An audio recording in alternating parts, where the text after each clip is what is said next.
grandes confréries de Congo, vous ne savez pas ça? Hein? Vous ne savez pas que c'est dangereux?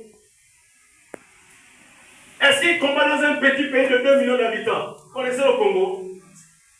Hein?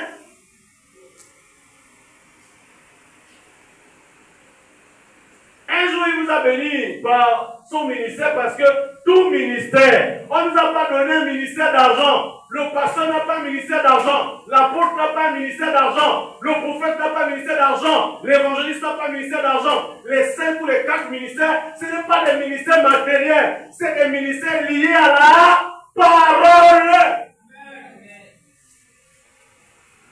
Parce que c'est la parole qui est créatrice. Quand je vous parle, ça crée des choses en vous. Amen. Si vous avez la foi, c'est pour cela que Jésus dit, va, ta foi t'a guéri. Il n'a jamais dit, moi Jésus, j'étais guéri. Pas d'hypocrite.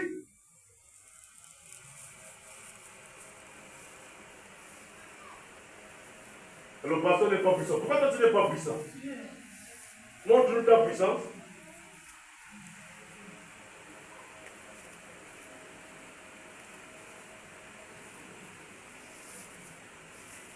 Montre-nous ta puissance. Tous tes problèmes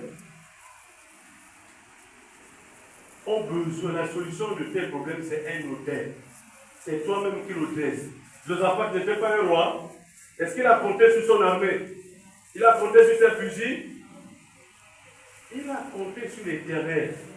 Si quelqu'un t'embête, rentre dans ta chambre là, puis les genoux là-bas. Moi je dis, personne n'est avec moi quand je prie. Je demande tout à Dieu, c'est lui qui choisit.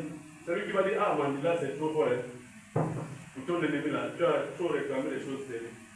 Si tu vois que la chose ne vient pas, c'est que Dieu a trié tes prières. Mais dis tout à Dieu. Amen.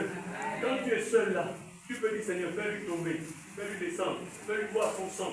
Vous savez comment David priait? Qu'il boive son sang, que ses enfants, que ses descendants n'existent plus, que le nom de leurs enfants, il a dit multiplie le nombre de ses péchés, que ses péchés soient beaucoup. Vous savez que quand quelqu'un dit que ses péchés soient beaucoup, ça veut dire que Dieu va l'ignorer complètement. Qu'aucun de ses descendants ne puisse exister sur cette terre. Hein? David, l'ami de Dieu. C'est terrible, hein? Et quand il prie comme ça, là, il prie, Dieu choisit maintenant, il dit non, là, c'est Dieu qui choisit. S'il n'y a pas de prière dans ta corbeille, il y a des cas que l'Éternel travaille et exauce avec la prière des saints. S'il n'y a pas de prière, Dieu va t'exaucer comment? Il faut prier. Même pendant 10 ans, si c'est l'argent, tu dis Seigneur, donne-moi des milliards. Donne-moi des milliards.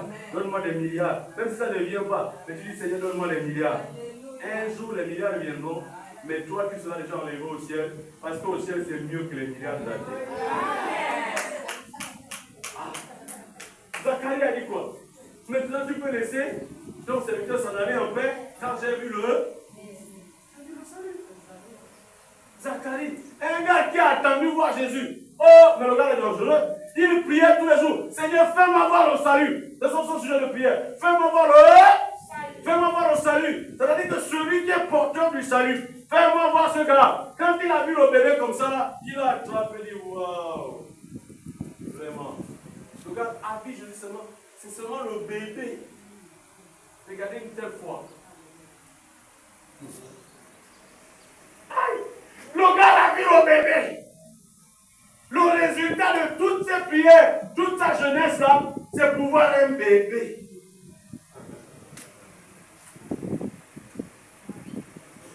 Et toi, tu n'attends pas. Toi, tu ne veux pas attendre. Parce que tu es trop pressé plus que Dieu. Hein? Il y a quelqu'un qui m'a raconté une histoire là-bas au Burkina. Une dame priait, elle dit Seigneur, oui, tu as vu mon problème. Pourquoi toi tu es comme ça? Pourquoi tu n'es pas toujours pressé? Donc tous les jours, elle dit Seigneur, tu vois mon problème, pourquoi toi tu n'es pas toujours pressé? Tu vois mon problème, pourquoi tu n'es pas toujours pressé? Seigneur, tu vois mon problème, pourquoi tu n'es pas pressé? Seigneur, tu vois mon problème, pourquoi toi tu n'es pas pressé? Et la dernière fois qu'elle a prié comme ça, Dieu l'a répondu. Comme il a répondu aux amis de Lazare, cette maladie n'est pas pour lui mener à la mort. Et pourtant Lazare est mort. Vrai ou faux? Et pourtant Lazare est mort. Vrai ou faux? On lui dit, Jésus, ton ami là, il est en train, il est gravement malade. Il dit, c'est bon. La maladie que vous voyez là, c'est pas pour la mener à la mort. Et pourtant, on a annoncé, Jésus, ton ami Lazare est mort. Aïe.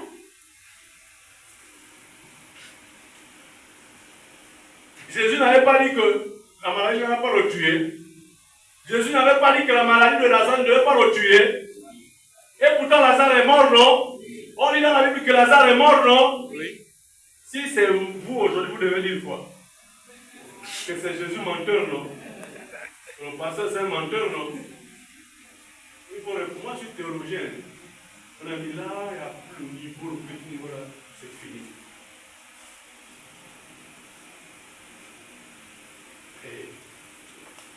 Et il y a des combats qui ne seront jamais vos combats. Il y a des gloires qui ne seront jamais vos gloires. Il y a des gloires qui ne sont pas à votre dimension, qui ne sont pas dans vos corps, qui ne sont pas avec proportion. Il y a la gloire réservée à Dieu seul. Amen. Vous voyez, pour mettre la confusion, il dit enlever la pierre. On lui enlève maintenant Lazare, il dit qu'il dort.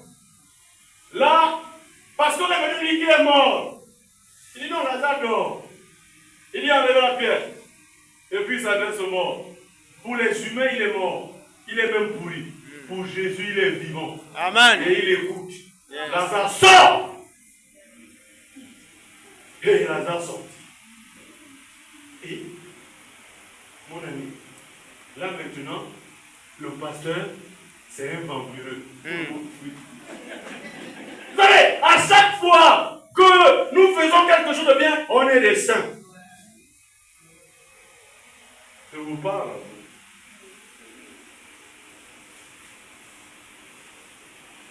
Quand le pasteur dit quelque chose et que la chose est pas, c'est un menteur.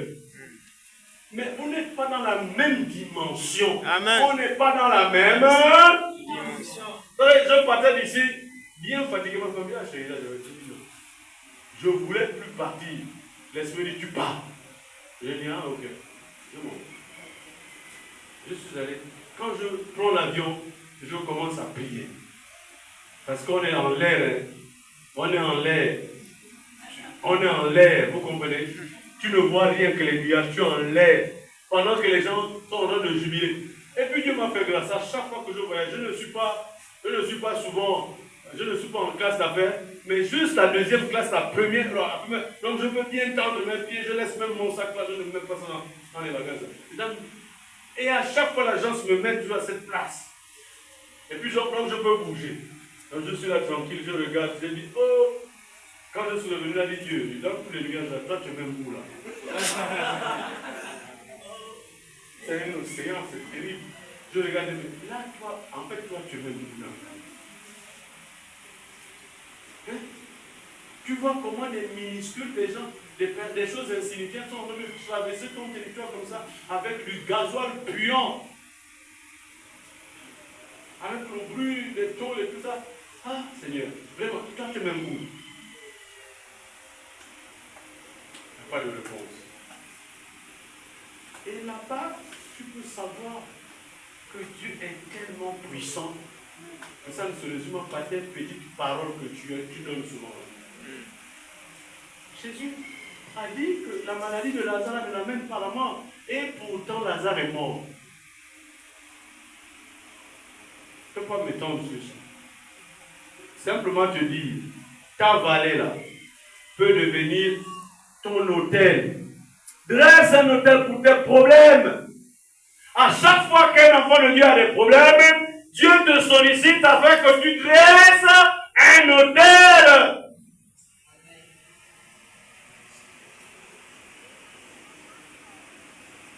Faut le faire.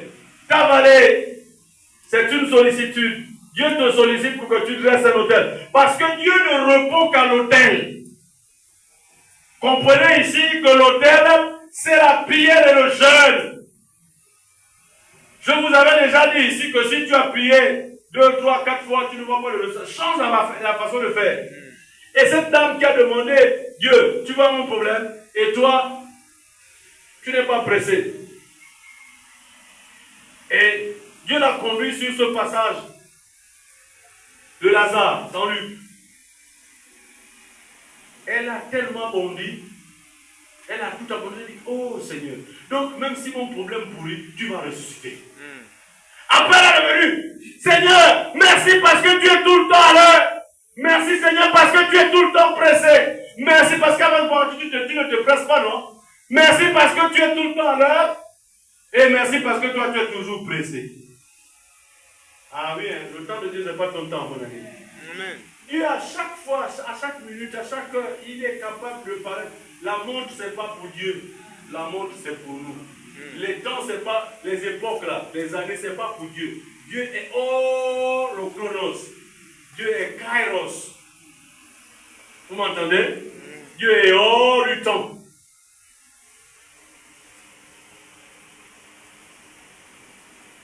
Il y a quelque chose. Il faut que ta vallée devienne un hôtel. Celui ou ceux qui pensent que ils sont là pour te faire de la misère, ils vont te faire pleurer, ils vont te détruire. Je pense qu'ils font des erreurs.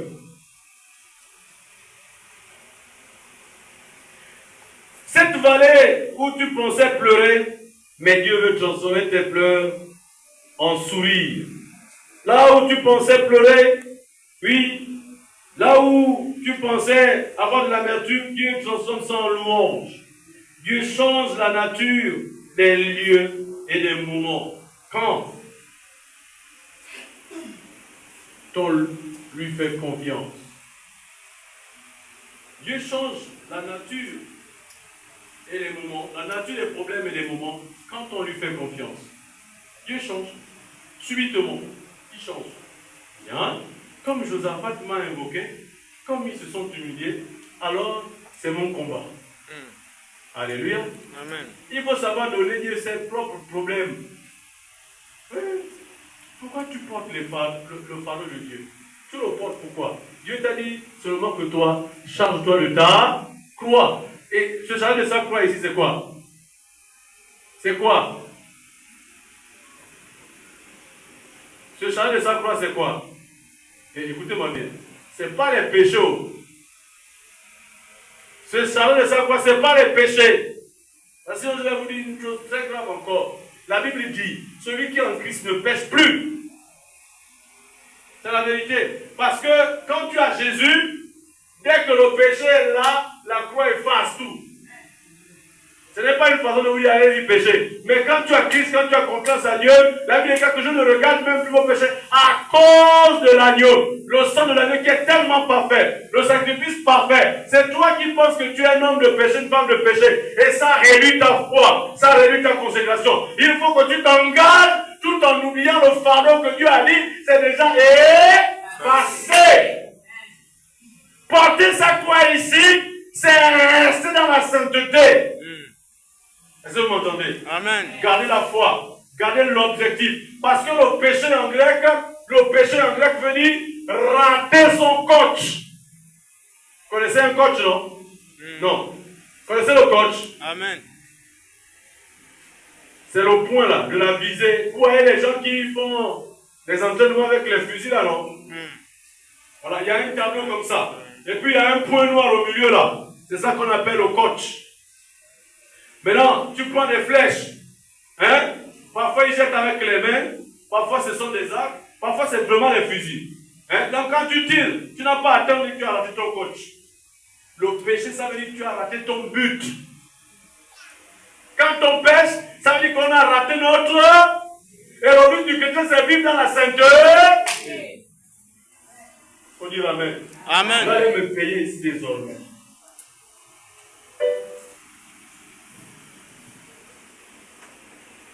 C'est quand tu rates l'objectif de la sanctification, de la sainteté. C'est ça. Regardez, pendant que Jésus, on l'a mené à Golgotha.